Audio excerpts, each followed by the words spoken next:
I really wish I didn't have to vote for Trump, but the Democrats made me do it. And he's clearly not my first choice, but of the 330 million plus Americans, somehow our choice for a fearless leader has devolved to him, Donald Trump, a former one-term president and shamelessly bombastic opportunist at that, and Kamala Harris, America's first female vice president and the ultimate affirmative action hire our nation has ever known. And it's not racist to point this out, it's necessary. No nation can afford to choose someone as their leader based on a racial quota more so than merit. Choosing our presidents shouldn't be about a racial reckoning any more than it should be about emotional extortion. This is precisely why I cannot bring myself to vote for Kamala Harris.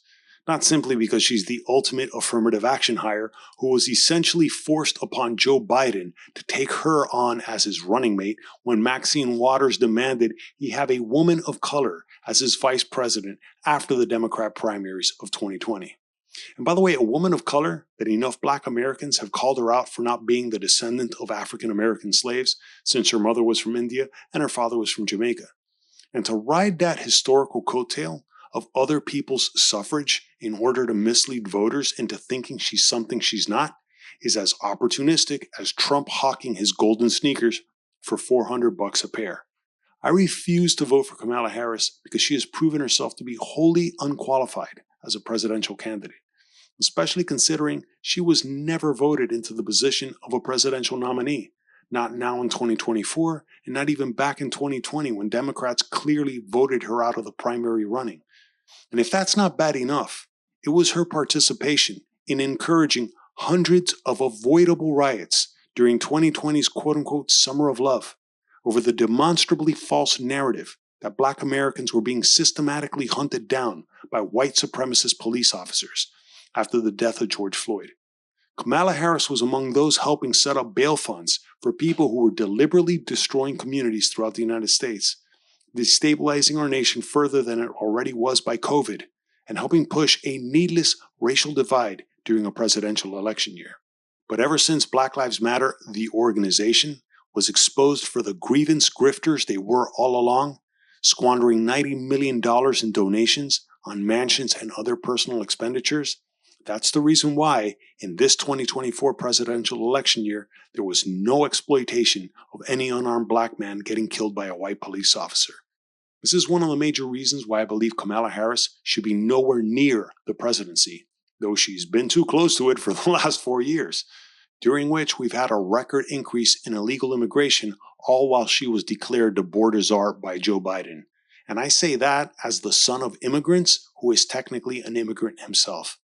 We've also had record inflation during Biden's presidency, and her solutions to demonize major corporations by falsely accusing them of price gouging would only make matters worse.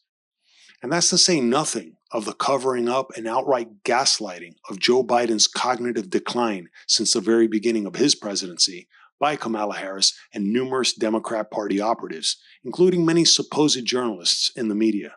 There is clearly something wrong when media outlets make it such a point to downplay the lethal levels of criminality by illegal immigrant gangs taking over only a quote-unquote handful of apartment complexes. Just a handful. Yet every single opportunity, media outlets like MSNBC, CNN, and so many others had to grossly exaggerate and take any of Trump's words out of context, they jumped at the chance.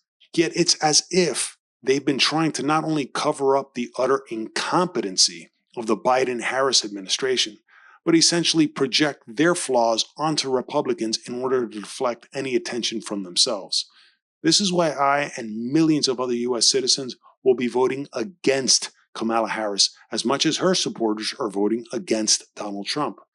Though it's very probable there are more people voting for Donald Trump because they truly believe he is the better choice than there are people voting for Kamala Harris because she has sound policy prescriptions to help solve so many of our nation's biggest problems, namely our economic issues along with immigration, where both of these almost go hand in hand.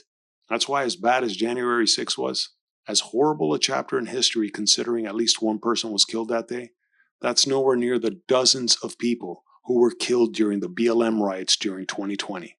not to mention the billions of dollars in irreparable economic damage done to countless businesses, along with the encouragement of those riots in the first place by members of Congress such as the one who may very well become our next president.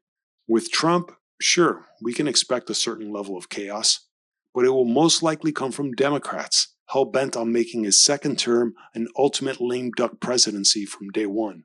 But if Trump's first term is any indication of a proven track record, we can hope to see no more new wars under him. We can hope to see record economic growth again, two of the most important issues any nation needs to have stabilized in order for its citizens to thrive. That is, peace abroad and prosperity at home. Granted, it's kind of obnoxious to see the kind of economic prosperity someone like Donald Trump would usher in by hawking tacky gold sneakers. But hey, if anyone knows how to spur economic growth, it's a man who could sell ice cubes to an Eskimo, and gold-flavored ice cubes at that. In this yet again choice between the lesser of two evils, I'll take my chances with someone like Trump who instinctively understands basic economics, even if it is at the level of a smarmy used car salesman. We need that more so than the daughter of a Marxist-leaning economics professor. Pseudo-intellectual platitudes like being unburdened by what has been aren't going to get us out of the economic downturn our nation is currently experiencing, where most people under the age of 40 can barely afford to buy a home, or even rent one at that. And her economically illiterate plans to simply give away $25,000 to families to purchase homes nationwide would further exacerbate the housing affordability crisis we're experiencing. How and why Kamala Harris is the candidate for the Democrats proves what the Democrat Party has become and most likely has always been: a party of wealthy elites who mostly inherited their wealth and or married into it, and are doing everything in their power to preserve that wealth by eliminating any competition by small business owners and hardworking middle-class people with their own ideas on how to become financially independent of government largesse, which is what Democrat politicians are usually pushing in the form of a welfare state. One would think that after 230 plus years of democracy, beginning from the election of George Washington, and another 150 years of freedom for all Americans after the Civil War, that we would have figured this out by now: how to choose for the best candidates when it comes to leadership that needs to be delegated in the form of responsible governance. Perhaps it's the freedom that mucks up the decision making. Maybe it's the overabundance of options, good, bad, and indifferent, that confuses the majority of people. And the fact that only the strongest survive, but the most cunning and ruthless not only survive, but thrive and rise to the highest levels of power. These inescapable realities don't help with the whole freedom plus democracy equals the pursuit of happiness equation. But regardless of who wins, I believe our nation will survive and come out stronger, despite and even in spite of the needless division and chaos too many Americans are misled into every election year by people who seek power for all the wrong reasons under the guise of democracy, freedom, and the pursuit of happiness. If I got anything wrong in this video, please let me know in the comments below. But if you enjoyed this video, please give it a like, subscribe to the channel, hit the notification bell for upcoming videos, and check out the links below for my original art and merchandise. And thanks for watching.